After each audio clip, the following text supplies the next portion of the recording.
Mga driver na mahuhuling expired na ang lisensya pwede nang umapila sa LTO para huwag masuspinde ng 1 taon sa pagmamaneho.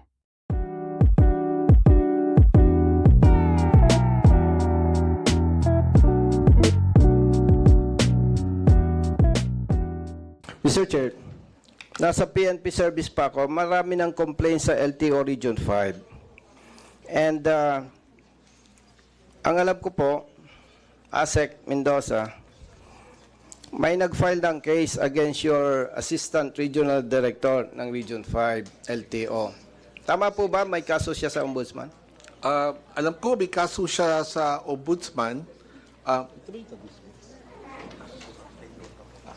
Opo, alam ko meron siyang isang kaso sa Ombudsman. Isa lang po ba? Yung alam ko po. Yun ang alam po ninyo. Yes, yes, Madam Chair. Pero nakarating po ba kay ASEC Mendoza na maraming complaints sa LTO Region 5? Opo, in fact, pero ongoing kaming mga investigasyon ngayon. Kasama rin ho yan sa aming audit ang operations po ng Region 5. Mr. Chair, nothing personal. Nung pulis pa po ako, may hinuli ang Region 5, yung driver ng taxi, which is Bicolano. By the way, hindi po ako Bicolano. Nagpahatid yung mother niya na may sakit sa Bicol gamit ang taxi. At hinuli po ng LTO enforcer at sinabing kolorom. Sino ba naman po ang anak na sisingilin yung mother para ihatid doon, para sabing kolorom? In less than 1 week, namatay po itong mother nitong Bicolano, itong taxi driver. And personally, kausap ko yan si ARD. And ang dami pong complaints, no, against him. In fact, nung nalaman ko po na may nag-complain sa ombudsman, parang sabi ko, yes, dapat lang.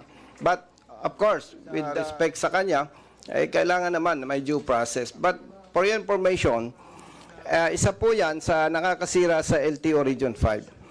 By the way, Mr. Chair, to continue, ASEC, maraming complaints sa LTO. And in fairness naman sa'yo, kailan ka lang umupo dyan. At ang most of the complaints is doon po sa LTMS. Alam po ba ninyo ito? Yes po. Ito po bang LTMS under ng Dermalag or Stratcom? Dermalag po.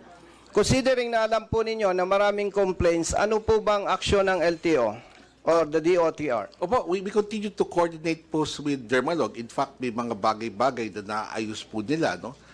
Yung ibang bagay po, subject to change order, may bayad po yun kaya hindi ko namin ma-push through, no? Kasi wala naman kami pondo for that purpose.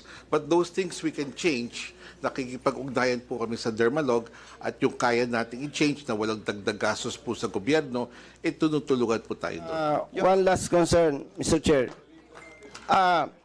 Meron po kayong ini-implement na kapag ang driver na-expire yung kanyang lisensya, 3,000 ang penalty and 1 year suspension.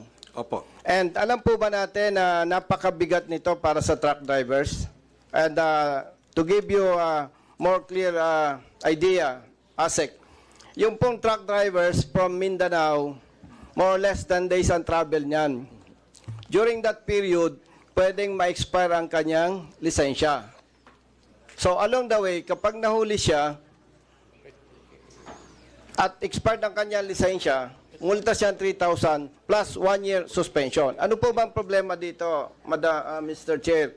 Pag sinuspende mo yung truck driver, hindi lang siyang pinaparusahan mo. The whole family, ginugutom mo siya.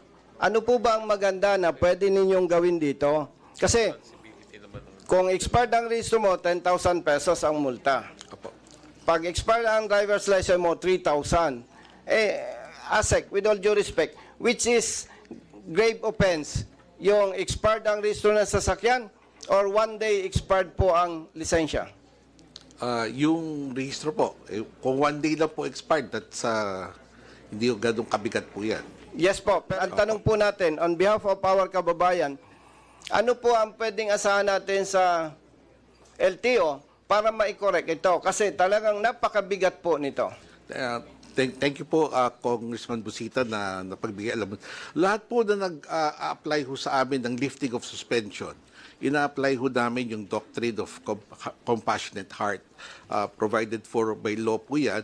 Binabalanse po namin yung gravity of the offense versus yung suspension ng kanyang lisensya. At masasabi ko po, lahat po ng mga driver na nag-apila na ma-lift po the suspension, na hindi naman ganun kagrabe yung kanilang kasalanan, ay dinilift na ho namin kagad. It just so happens, kailangan ho namin impose kasi yun ho ang nasa batas. Pero inaabiso po natin sila kagad, mag-file lang ho kayo ng appeal at inilift natin ho yan, basta hindi ho grabe po ang kanilang offense. In other words, Mr. Chair, linawin lang po natin, kapag sinuspende sila, pwede silang mag-appeal. Opo.